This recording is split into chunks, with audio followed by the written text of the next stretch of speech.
بسم اللہ الرحمن الرحیم۔ بات چل رہی تھی استاد محترم کے سخاوت کے حسین انداز کی۔ حدیث طیبہ میں سخاوت کے فضائل ہیں۔ حدیث سننا سنانا بڑی سعادت کی بات ہے، لیکن اس پر عمل کرنا اور اس کثرت سے عمل کرنا یہ اس سے بڑی سعادت ہے۔ پچھلی کلپ میں عرض کیا تھا کہ ہو سکتا ہے آپ کی نظر میں بات بہت چھوٹی ہو، لیکن میری نظر میں بہت بڑی بات تھی۔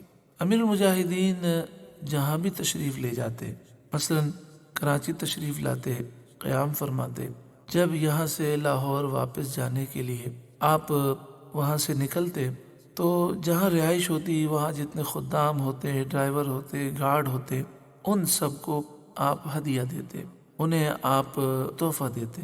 بظاہر بات چھوٹی تھی، لیکن کمال یہ تھا کہ آپ کے جیب میں جتنی رقم ہوتی سب تقسیم فرما دیتے۔ آپ اپنے جیب میں ہاتھ ڈالتے، اب وہ نوٹ بڑا نوٹ آ جائے یا چھوٹا نوٹ آ جائے، وہ نوٹ 3 ہو 5 ہو جتنے بھی آ جائیں، آپ وہ سب جو ہے بغیر گنے تقسیم فرما دیتے۔ اور آپ کے جو خدام ہیں ان کا کہنا یہ ہے کہ امیر المجاہدین جب لوگوں میں تقسیم فرماتے تو گن کے تقسیم نہ فرماتے۔ امیر المجاہدین اس حدیث پاک پر عمل کرتے۔ حضرت اسماء رضی اللہ تعالی عنہ فرماتی ہیں، نبی کریم صلی اللہ علیہ وآلہ وسلم نے مجھ سے فرمایا، انفقی، اللہ کی راہ میں مال خرچ کر، ولا تحصی، اور گن کے نہ دے، فیحصی اللہ علیکی، ورنہ اللہ تعالیٰ بھی تجھ پر شمار فرمائے گا۔ یعنی نفلی خیرات کا حساب نہ لگاؤ، ورنہ شیطان دل میں کنجوسی پیدا کر دے گا۔ بے حساب اللہ کے نام پر دو تو وہاں سے تمہیں اتنا ملے گا کہ تم حساب نہ کر سکو گی۔ ولا توعی فیوعی اللہ علیکی، اور اللہ کی راہ میں مال خرچ کرو، روکو مت، ورنہ اللہ تم پر رزق روک دے گا۔ امیر المجاہدین اس طرح بغیر گنے تقسیم فرماتے۔ راستے میں اگر کوئی سائل نظر آ جاتا تو آپ کا چہرہ رنجیدہ ہو جاتا، درد دل کا آپ اظہار کرتے، اور آپ فرماتے جب تک دین تخت پہ نہیں آئے گا اس وقت تک یہ مسائل کیسے حل ہو سکتے ہیں۔ ایک ایک سگنل پر کتنے بچیاں بھیک مانگنے کے لیے کھڑے ہو جاتے ہیں۔